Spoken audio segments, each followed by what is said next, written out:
కావాలి. నాన్నా అంకుల్ ఏమైంది నాన్నా? వాడు వాడు ఎవరు? డాక్టర్ డాక్టర్ తొందరగా రండి. డాక్టర్ నాన్నా డాక్టర్ వాడు ఏమైంది? నాన్న ఏమైంది నాన్న? ఆవేశపడకండి. అంకుల్ ఆగండి. అంతా వాడే చేశాడు. ఎవరు నాన్న? అంతా వాడే చేశాడు. నాన్న అంకుల్ నాన్న నా భార్యని నా బిడ్డని వాడే డాక్టర్ గారు, పొట్టను పెట్టుకున్నాడు. ఏమైంది? వాడే పొట్టను డాక్టర్ గారు పెట్టుకున్నాడు. ఏమైంది? డాక్టర్ గారు ఒరే అగ్నిదేవ్, నిన్ను వదిలిపెట్టనురా. నాన్న ఆవేశపడకండి. నా భార్యని అతి కిరాతకంగా చంపినందుకు, నా బిడ్డని నా నుండి దూరం చేసినందుకు ఆకృతి ఇవ్వకండి. ముక్కలు ముక్కలుగా చంపి కాకులకి గద్దలకి వేస్తే గాని నాకు మనశ్శాంతి ఉండదు. నాకు మనశ్శాంతి ఉండదు. నాన్న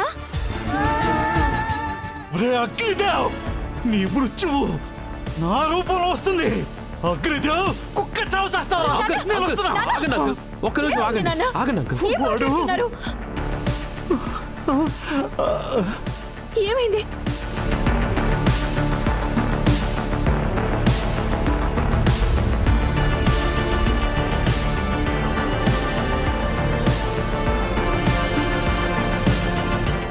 నాకు ఏమైంది? పున్నమి, ఆ, పున్నమిని. నువ్వు పృథ్వీ కదా? అవును అంకుల్, పృథ్వీనే.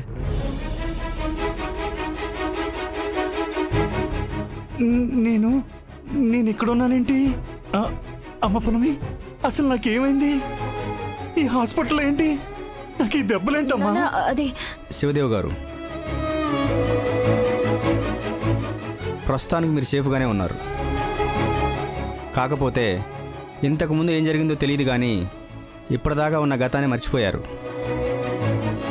తలకి తగిలిన గాయం వల్ల గతం గుర్తొచ్చింది, వర్తమానం మర్చిపోయారు.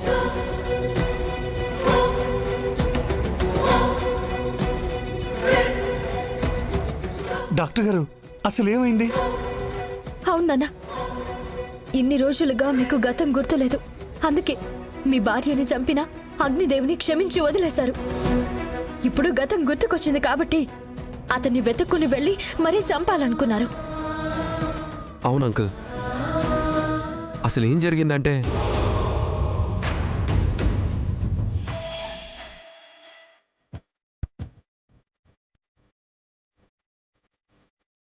అమ్మా, అవతల నుంచి ఫోన్ ఇంకా రావడం లేదేంటి?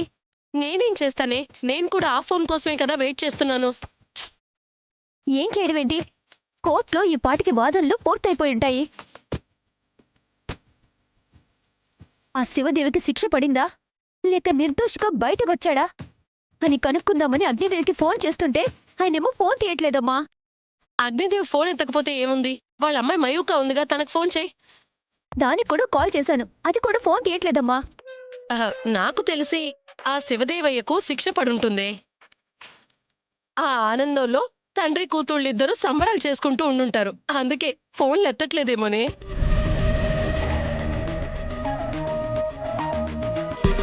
ఏమో, నాకైతే ఆ శివదేవయ్య గాడికి శిక్ష పడలేదేమో అనిపిస్తుంది. ఏ నోరయ్యనేది! ఛే! నోట్లో నుంచి ఒక్క మంచి మాట రాదు. అమ్మా, నాకు తెలిసి నువ్వు చెప్పిందే కరెక్ట్ అయి ఉండొచ్చు. అందుకే ఆ శివదేవగాడికి శిక్ష పడి ఉంటుంది. అందుకే ఆనందంలో అగ్నిదేవ్ గారు ఆ బాధలో ఉన్న పున్నమి ఫోన్ తీయట్లేదు.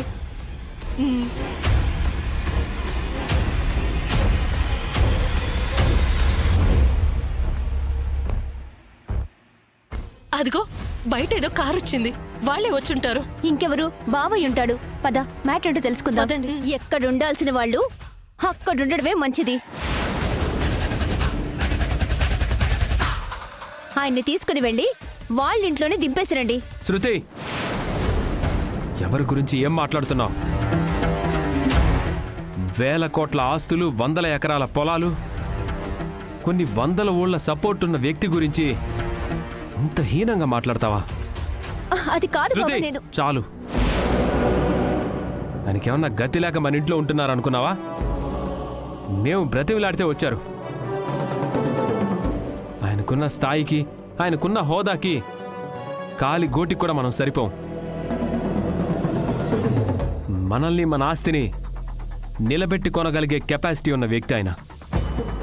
కేవలం పున్నమి మీదున్న ప్రేమతో పున్నమిని విడిచిపెట్టి ఉండలేక వచ్చారే తప్ప ముష్టి మనం పెట్టే 3 ముద్దల కోసం కాదు.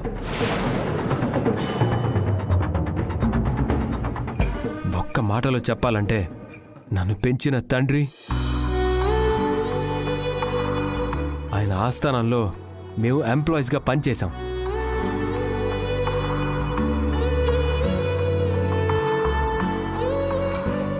వాళ్ళిచ్చిన జీతంతో బ్రతికాము. వాళ్ళ చల్లని నీడలో ఎదిగాం. ఈ రోజున నేను ఈ స్థాయిలో ఉన్నానంటే కారణం వాళ్ళు పెట్టిన భిక్షే.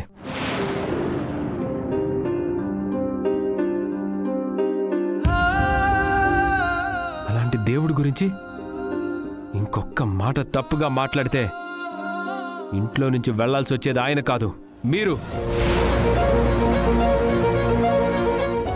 పృథ్వీ,